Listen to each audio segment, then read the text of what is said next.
now listening to the EU Startups Podcast.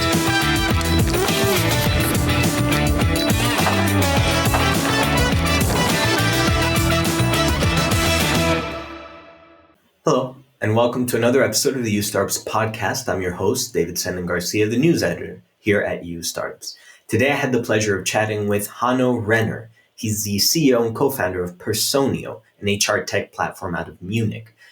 Personio was founded in 2015 with really a small group of co-founders and has now, since 2021, raised $500 million in funding and supports thousands of SMEs across Europe. And it was really quite a delightful conversation. Hanno covered really all sides of his company, from the in-depth background, what it offers, and the nonprofit organizations that it supports. He even touched on the very timely topic of European sovereignty, European startups, and how it compares with USA startups, and really the whole political climate right now, especially in light of President von der Leyen's comments on EU Inc. So I hope you're looking forward to that. And for all listeners and people watching, whether on YouTube or on the website, we'd like to offer a special 30% discount to the EU Startup Summit in Malta from May 7th to 8th. Now, this is 30% off, and all you have to do is type podcast 30 in the discount code. That's podcast in all capital letters, 30. So I hope all of you take advantage of that. We'll have more information in the description below. Now, before we get into the interview, a quick message from our sponsor, Vanta. You're a startup founder. Finding product market fit is probably your number one priority, but to land bigger customers, you also need security compliance. And obtaining your SOC 2 or ISO 27001 certification can open those big doors, but they take time and energy, pulling you away from building and shipping. That's where Vanta comes in. Vanta is the all-in-one compliance solution helping startups like yours get audit-ready and build a strong security foundation quickly and painlessly. How? Vanta automates the manual security tasks that slow you down, helping you streamline your audit. And the platform connects you with trusted VCSOs to build your program, auditors to get you through audits quickly, and a marketplace for essentials like pen testing. So whether you're closing your first deal or gearing up for growth, Vanta makes compliance easy. Join over 8,000 companies, including many Y Combinator and Techstars startups, who trust Vanta. Simplify compliance and get $1,000 off at vanta.com/EU startups. That's VANTA.com/EU startups. Welcome, Hanno, to the EU Startups Podcast. Thank you for coming on. Hey, David. Great to be here. Thank you for having me. No, of course, it's our pleasure. So I was hoping before we get into the questions that we've got prepared for today, that you could give us just a quick background, as much as yourself, to the Personio company. Yes, absolutely. So I'm Hanno, co-founder and CEO at Personio. I started the company around 10 years, pretty much exactly 10 years ago, and been building an HR and payroll platform for European SMEs since. So we are serving companies between 50 and 5,000 employees across all things HR, from, of course, payroll, their performance management, their whole HR management processes, and really just helping customers operate a lot more efficiently. And in recent years, transformed to the intelligent HR platform, where with the power of AI, we're helping automate HR processes in an even more efficient way. Great. Yes. Well, we've had our eye on you for many years now. I went back in the database to see what kind of coverage we've had, and we've been there basically since the beginning. And it's been just such an amazing journey to watch even now how you've grown. And I guess my first question is related to that, because we've seen you go from a 35 million to 190 million raise. So there's these huge kind of growth phases. Which one would you say was actually the hardest, even though perhaps it didn't look like that from the outside, considering just how well you've grown? Yeah, it's an interesting question. I think, of course, the early phases are incredibly hard. No one knows you. Like, if you want to hire someone, it's really difficult. If you need to convince people to give you money for fundraise, customers in particular, you don't have a brand. You can't say, oh, these are the 15,000 customers we're serving. Would you want to be one of them? But you have to convince them to be one of the first ones. So a lot of these things are hard in the early days per definition. However, I think one thing that maybe is a little bit overlooked is the reality versus expectations. And in the early days, no one has any expectations towards you. So it's really really easy to surpass these expectations, whether it's customers or investors or the press, and like easy in a sense that it's just like there is no expectations, so you hit them. But then as you grow, and then you hit milestones, and you become unicorn, you do all these things, and then both customers are no longer considering you a small startup that maybe sometimes has outages or whatever, but they think, hey, you're a grown-up business. You raised millions, hundreds of millions of dollars. So I need to be able to rely on you, and rightfully so, they should. So that expectation goes up. Your investors, after you having hit and overachieved your growth plans for many years and raised more money, they at some point think, oh yeah, there's just a rocket ship, and they'll never stop. So all of a sudden, hitting your plans is only like, oh yeah, that's how we expect it from Personio, because they've always done well. And equally also the public, when you like hear all these press reports and podcasts and whatever, and then everyone's like, oh yeah, it's just like it always goes well for them. The reality is, of course, that's never the case, and no company in the world always just goes like that. So you always have bumps. But I think the challenging part of being a successful large company is then continue to deliver against those expectations, and almost that like hitting what you said you do is almost just good enough, rather than really.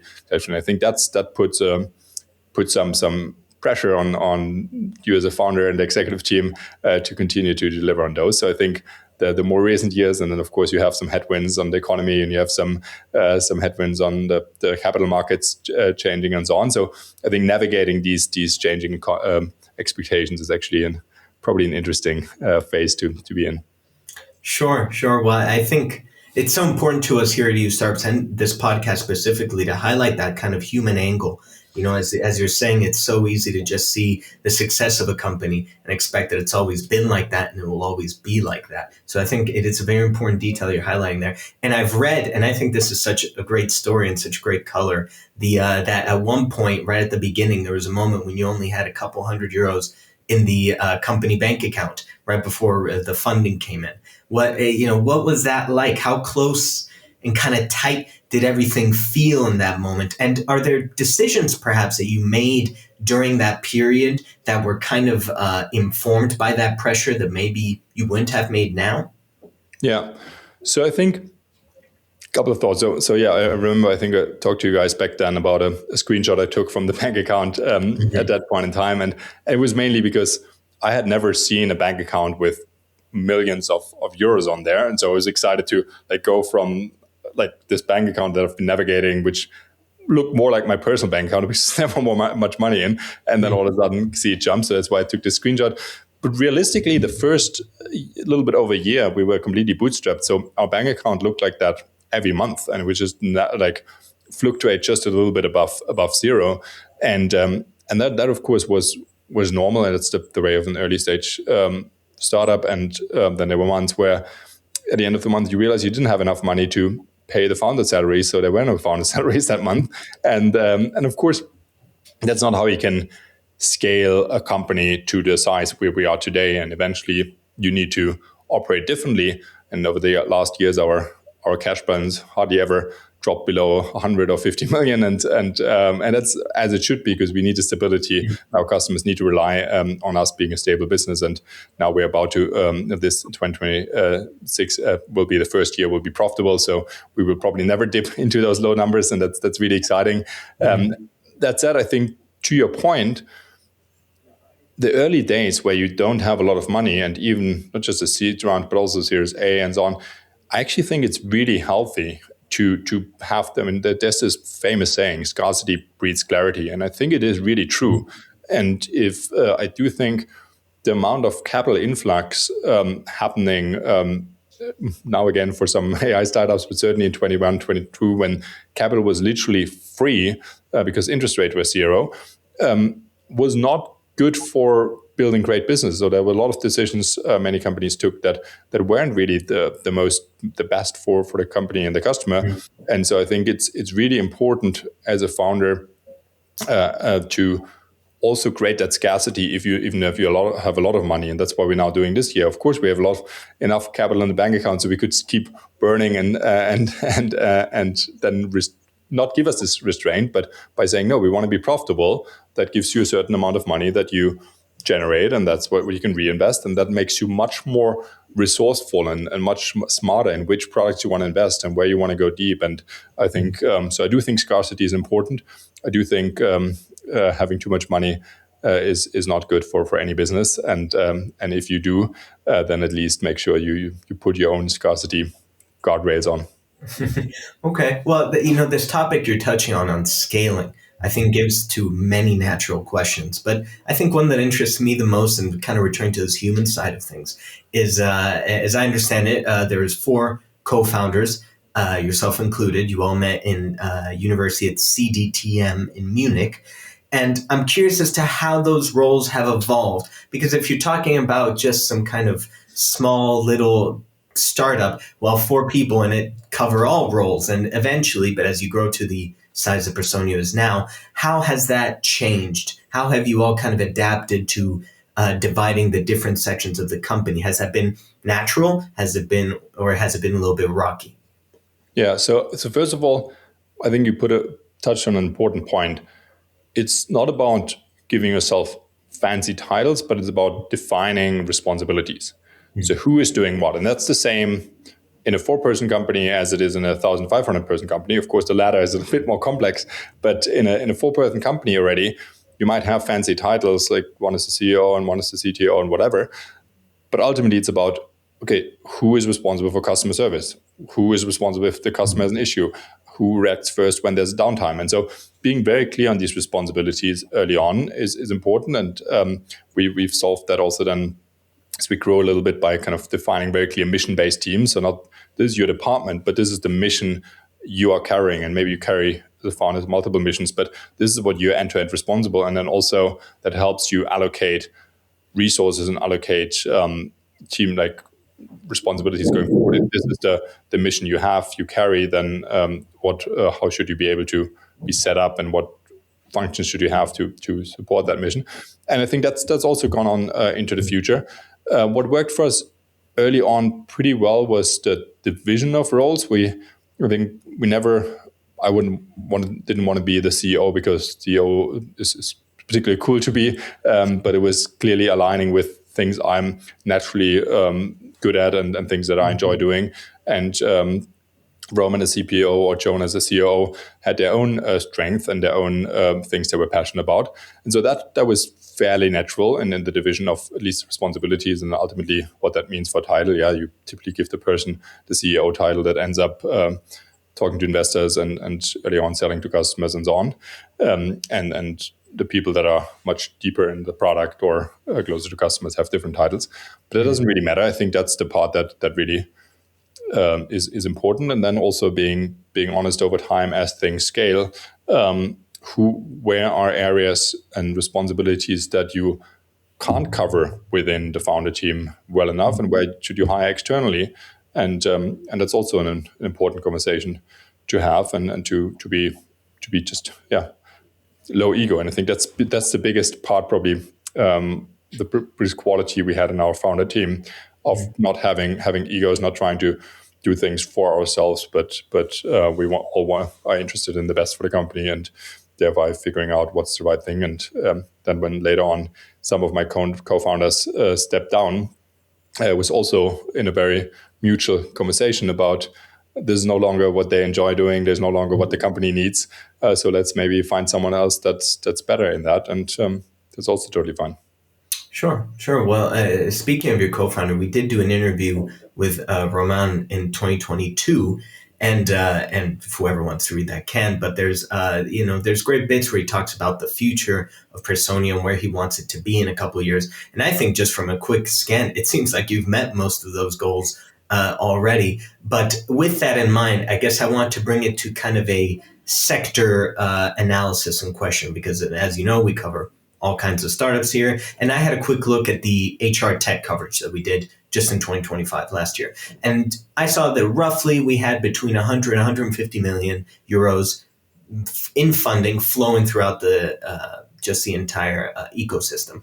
Germany, which is your home market, I think took in about 15 or 20 million, which is a good amount. Where do you see Personio's role in this ecosystem? Especially with mounting competition as more and more get funding, there's different tools. Although I do have to say that when it comes to full suite offerings like Personio still kind of stands alone in that space. There's plenty of tools, and many of them, when we talk to them about their funding, mention Personio as our tool integrates so well with Personio. So it seems like you've actually just transcended beyond the competition to just kind of be something that they want to engage with. Yeah, thank you for saying that. I think it does hit and align very well with our vision. So we want to be the system of record first and foremost, a single source of truth for all the people data. We started really with the least sexiest part, at least back in the days, on like the record of the employee. Like when you think about where customers still partially today had spreadsheets with all the names and what they earn and their salaries and their information and what's their emergency contact. And really all that data is sort of the nucleus of Personio. And owning that nucleus and being in the system of record, one, allows us to then solve the second most important problem that most customers have, which is payroll, which you need that data for. So bringing those two together, HR and payroll at the core, is really what we're offering for all of our customers. And then around that, and you touched on our suite offering, of course, there's many things that benefit from having them in close by. So think about performance development, of course, basis on that data, and then doing that well inside Personio allows you to have the performance data. You can then go into compensation management, do your salary increases, which then flows into payroll. So of course, there's a lot of connection points. And at the same time, being that system of record and sitting at the center also allows us to integrate with many other players. And we have over 200 partners that we integrate with on our marketplace. So that is in that position, we're very happy to partner with people. And a lot of these people coming in and solving problems that we don't want to solve or never want to solve, we're very happy to partner with. And even some people that solve something that we do solve already in a very specific way for a specific industry, we're also very happy to partner because we ultimately want the customer to have the best solution. And many enjoy the all-in-one, and some say, yeah, that we love these 3 products from you, but we'd like to have these 2 others from someone else. And that's also great, as long as we're the system of record and have that core data. And in the field of AI, that also supports, in context of our intelligent HR platform, a lot of these things as well. By us having that core data and owning a lot of the specific workflows, we of course lend ourselves very well to then go the next step for customers. And if you cover a certain part of the workflow, you can expand that with agents and AI to help customers do work that currently is already happening, but is connected to that workflow, but happens outside of tools, and bring that into the software. So yeah, a lot of things for us to be building, both in terms of partnering with other players on multiple dimensions in the market, but also for us to really innovate ourselves and continue to deepen the platform for European companies and make sure we are sort of the go-to HR and payroll platform, and then give them the choice on the surrounding areas.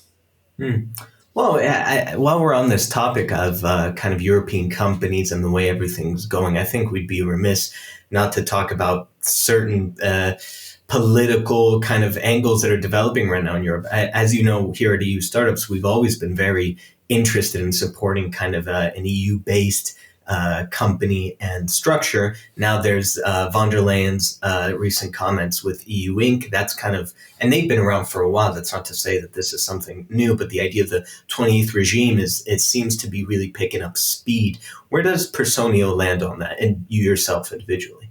Yeah, it's something I'm incredibly passionate about. I often say I'm not very patriotic about being German, but I am very patriotic about being European, and I do really love the European concept and the way it's evolved. I love this continent, and that's why we are also very focused on serving European companies from Europe to scale globally. We have customers using the product all around the world, but they're mostly headquartered in Europe.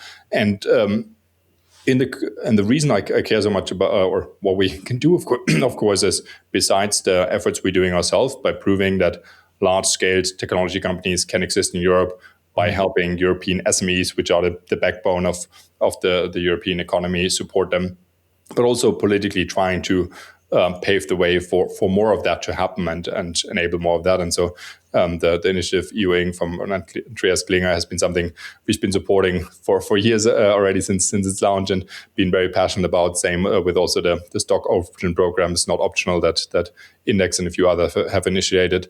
I think those are really important building blocks. And I wrote a blog post or a LinkedIn post about that yesterday, that the recent developments with what's coming out of the US and so on with Greenland, I think as much as they bother me personally, they also, I think, are a massive opportunity for us to truly work towards European independence, the way van der Leyen has also talked about, and to build on that. And EU Inc. is one of these very fundamental areas to show that if you build a company like Personio that is based in 5 European countries, that you can actually also build that in as one country, and you don't have to worry about having an entity in Spain that's taxed differently and has different rules than the entity in Germany and so on. So that's something which I'm a big fan of, and there's many more of these.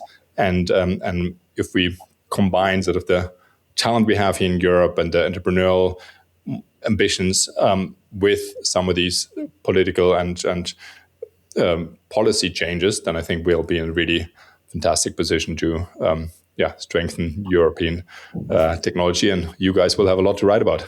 Yes. No, we already do. Really. Our coverage, I mean, it's growing by the day, and that question is very relevant. The question of, as a successful European company, do you decide to make the jump over? Do you want to? Do you stay? And I think it's something that any successful company kind of has to tackle in a way, because ourselves, we posted about EU Inc. as well, and many people don't believe it, but we read a lot of those comments, and there's such a clear division between people saying, okay, well, this is just more bureaucracy.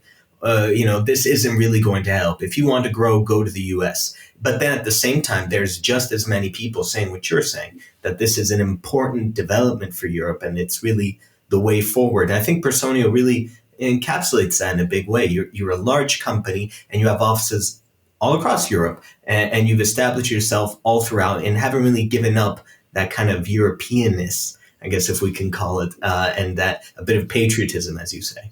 Absolutely. And I really don't think, I think some people mistake the fact that there is so many tech companies in the US with, it's much easier there to found. It's a numbers game. There's plenty of founders that fail in the US along the way, as they should be. And that's completely normal, as they should be over here as well. But if you look not even beyond Personio, if you look at companies like Spotify, Adyen, Revolut, it's absolutely possible to build globally leading companies out of Europe. And we've done that in other sectors in the past. There's no reason we can do it in tech as well. We have some fantastic talent. A lot of the people in Silicon Valley are Europeans, and there's no reason they can build fantastic companies over here as well. And there's by now enough examples. And I think the one next to regulation and capital, which I think are both being solved, the one puzzle piece that is still partially a disadvantage is you have a lot of fantastic talent, but not as many been there, done that, having scaled through a scale-up journey 5 times type talent. But that is changing now. You have now people that you can hire that have been in Spotify from 100 millions to billions of revenue. You have from us a lot of people that are team leads in sales now become heads of sales in smaller startups and so on. So I think that flywheel is now really starting to happen, and that's really, really exciting to see. And in the meantime, we've recruited and relocated a bunch of executives from the US as well. And Donald Trump is making that a lot easier because people right. The bleed of experts from the US to Europe. Yes. Well, and something that I've noticed really through these interviews that I've been doing through different events I've been able to attend, that there's one element that I think doesn't get discussed a lot, that it's this assumption that it's the same market, and that just if you can somehow land in San Francisco, all of a sudden that leads to success. Whereas there's plenty of data, and there was some at the How to Web Summit. I saw a talk about a man who put figures, who said, well, a large majority of companies fail when they make that jump over to the US. And that's kind of a narrative that isn't at all, or data that isn't really talked about in this kind of narrative that, oh, we have to go to the US and, oh, it's going to be so successful for us. Yeah, exactly. Well, I was thinking that a bit of color that I really like from your personal story, and it's actually something we share, was your time as a yacht skipper. I find this interesting because I wasn't a yacht skipper. I want to say that. I worked on a sailboat. It was a small sailboat that did these kind of sunset tours around the Santa Monica in LA. And I did that for a couple summers. And that kind of got me thinking a little bit about what you could take from that and what you have taken from that experience. Is there some kind of like just a sailing lesson that kind of still shapes the way you lead today? It's a good question. I do think there's probably two things that come to mind.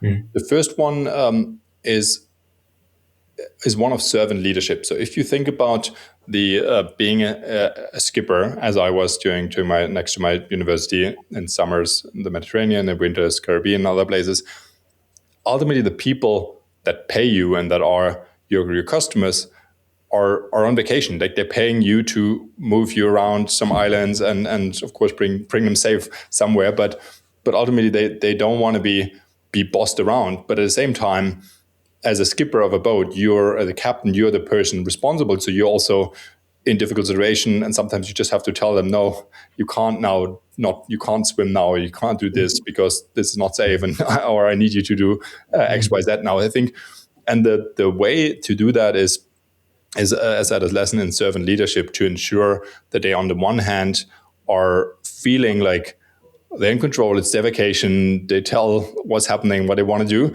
because they're also paying for it, while at the same time still subtly controlling what's actually happening and how you're making sure that the things that need to happen are safe and so on. So I think that's one.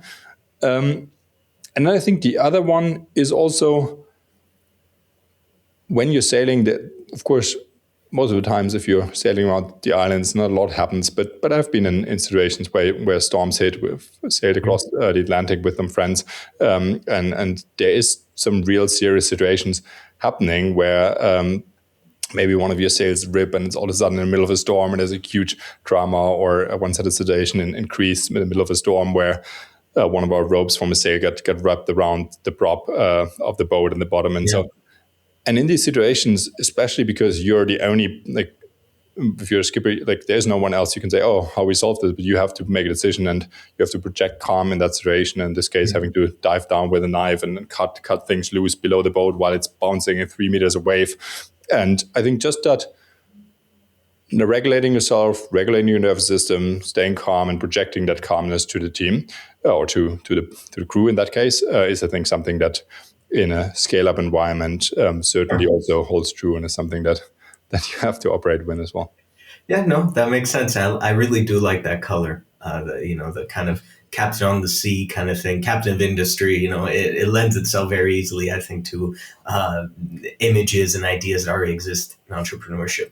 And this is my last question, because I'm sure you're a busy man, but I want to end, I think, on the social responsibility and advocacy that Personio does. Now, I understand the Personio Foundation, from the last numbers I was able to find, represents around $85 million in equity. And this is from 1% of Personio's profits. So I was just kind of, I wanted to ask you about where did that come from, that idea to do that? And just where does business responsibility and social responsibility, where do they meet? Yeah. So the idea for the Personio Foundation came up very early. Even like as we started the company, we thought, hey, ultimately, if this company is going to be successful, we want to have an impact, of course, on our customers. We want to build a great company for our employees, but we also believe we have a responsibility for the society at large, and then trying to give back something. So we put a clause of a 1% of the company would kind of be donated into a charitable foundation early on or before starting. And then every financing round we did, this 1% was non-dilutive, so every investor had to contribute to this as well. So it was it was always a bit of a discussion. We were always a bit surprised seeing that in our documentation, but it was a clear if you want to be part of Personio, you have to contribute to that as well. And at a point in time, then around 4 years ago, when we finally established the Personio Foundation and transferred that 1%, we also then, both as founders, donated a substantial amount of money in there, but also